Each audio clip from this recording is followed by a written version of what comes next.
Hi. Today's life skill that I'm going to show you is how to make scrambled eggs. I'm going to show you all of your ingredients, then I'm going to warm up my skillet and tell you all the things that you really need, or the things that I like to use. So this might not be everything that you like to use, or your mom might like to use, or dad, or whoever cooks, whatever. This might not be what they want to use, but this is what I use to cook scrambled eggs. So I'm going to show you. So you need medium-sized skillet or a small skillet. I don't really know what sizes.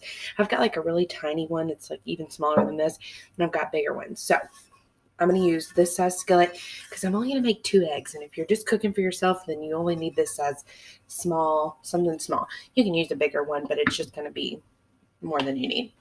You need 2 eggs. Mine are brown eggs. Well, I have a brown one and a white one. But because I get fresh eggs, so these are mine. You can just use whatever eggs, though. If you haven't bought eggs before, which I'm sure many of you have not bought eggs, and your mom and them, or somebody, whoever buys the eggs for you, then I like to use the large eggs. So if you're going out to the store, large eggs is what you'll buy. And then I use a third of a cup of milk. So it's about like this, but I'm not going to show you, obviously, because I'll spill it everywhere. And then you need just 1 tablespoon of butter. And I'm going to get all of that out and get it going and get my skillet warmed up. And then I'll show you what my process is. Okay, so I'm going to set my skillet to, let's see, I have to think about it every time. I set it between 4 and 6. I don't know if you all can see that, which is kind of like medium. On butter, when you get stick butter, that's what I like to use, because it already tells you. Can you all see that? Okay. It already tells you like a tablespoon was. So you just need one box. And you might even just need a little bit less than that since we're only cooking 2 eggs. And then we're going to put our butter in and let our butter melt. While our butter is melting, when I crack the eggs to use the eggs, I always suggest, even no matter what you're using eggs for, it could be scrambled eggs, it could be whatever, I suggest that you crack the eggs into a different bowl. Sometimes, like when you're making a cake, you use eggs in that recipe, and that's great. But sometimes you can crack an egg and it's a rotten egg, especially if you use fresh eggs. Or sometimes you can crack an egg and it has a double yolk in it. And so I always suggest to do it in the bowl because you don't want to ruin all the other ingredients that you're using. But I like to use, when I do fresh eggs, I do it like this anyways. And they can be really messy. So I like to put a paper towel down under my bowl so that it doesn't leak all over my stuff. So I'm going to, when I crack an egg, if you want to refrain from getting you don't want any of the eggshells in there. So when you crack it, you just want to give it one good crack, and then everything should come out pretty easy. If you do it multiple times, it'll crack all of the shell out, and then you'll get eggshells in your scrambled eggs, and nobody wants that. So one good crack. That didn't crack very well. Neither did that. Now I'm skeptical about opening this egg. Hold, please. Okay, it was good. No problems. So I cracked it into this bowl. I'm just going to pour it in there. No big deal. If your family likes to, our butter is melted. I'm going to put that to the side while I'm finished talking real quick. If your family likes to make fried eggs, that's a little bit different. I'll talk about it in a second.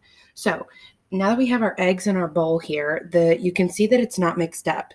And so when you make scrambled eggs, you want to go ahead and mix them beforehand. So I go ahead and I take my 2 eggs and I pour in my milk. The milk part, you might not need all of it. I would say just a little bit less than a third of a cup. Maybe a fourth of a cup. That's what I would suggest, a fourth of a cup of milk. You'll go ahead and pour that in there. The milk is specifically to make your eggs fluffier. And you'll need a tiny whisk. Just because you're using 2 eggs, you can use a bigger whisk, I guess, if you want to, which is like, this is called a whisk. But you might not have small, medium, large, whatever. I just happen to like to cook or bake, so I have lots of sizes. So I'm going to mix these up until they're yellow all the way through, like the same color pretty much all the way through. Mix that up really well. And then once I've got it mixed up nice and good, I don't know if you all can see that. Nice consistency. It's like the same all the way through. I'm going to bring my skillet back over because the butter is melted.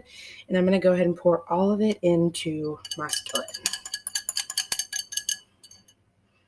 So now, let me put these in the sink real quick. I don't fix eggs often because Colt is severely allergic to eggs. So I can't fix eggs often. I only fix them for me and Keith. I'm going to go ahead and put some of my ingredients away while those are cooking. I'll be right back. Okay, while those are cooking, I'm going to talk about the utensils that I'm going to use to cook my eggs. When I'm cooking with scrambled eggs, I like to use a spatula because I'm able to like scrape it off the pan really well. And I'll show you about that in a second. When I'm cooking fried eggs, that's what I was going to say. Sometimes families like fried eggs. Keith and I like fried eggs more than we like scrambled eggs. So I usually cook fried eggs. Now, when I cook fried eggs for Keith, he likes everything like really cooked through. And that means like the yolk and the white part of the egg is all nice and cooked. When I cook my eggs, I like the yolk part is runny. So I don't know, weird. So anyways, that's what you will use. And I'm going to turn the heat down a little bit now that I've got my eggs in here. So you would use this for fried eggs and use this for scrambled eggs. So I'm going to show you all again what it's looking like. So right here in the middle, this kind of just like bubbled up. That's perfect. That's exactly what we want our eggs to be doing right now. And so now you just need to take your spatula and go around the pan nice and easy. If you do it too hard, you're going to splash egg everywhere. So you'll do that. And you'll see that your eggs are starting to kind of firm up. And that's exactly what we want them to do. While it's doing this a little bit more, and you have to constantly kind of turn these. While it's doing this, I'm going to get my salt and pepper. And I'm going to put a little bit of pepper and just a wee little bit of salt. Doo-doo. And then I'm going to finish stirring up.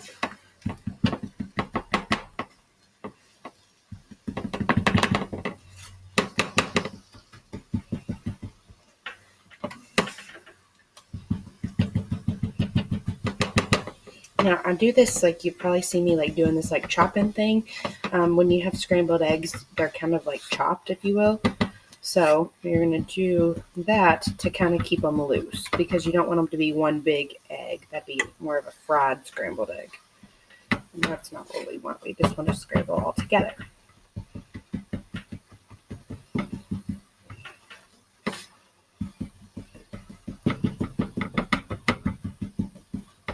Okay. Now I'm going to let this cook just a little bit longer.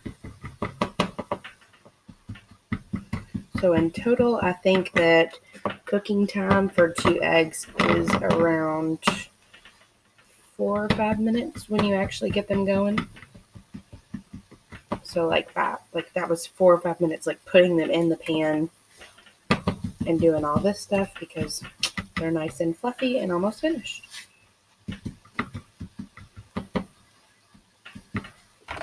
The main thing that you want to check to make sure in your eggs is that you have no like runny spots, like no spots that are like really super goopy looking.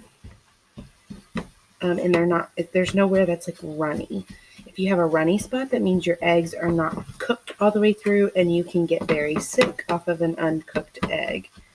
So we don't want that.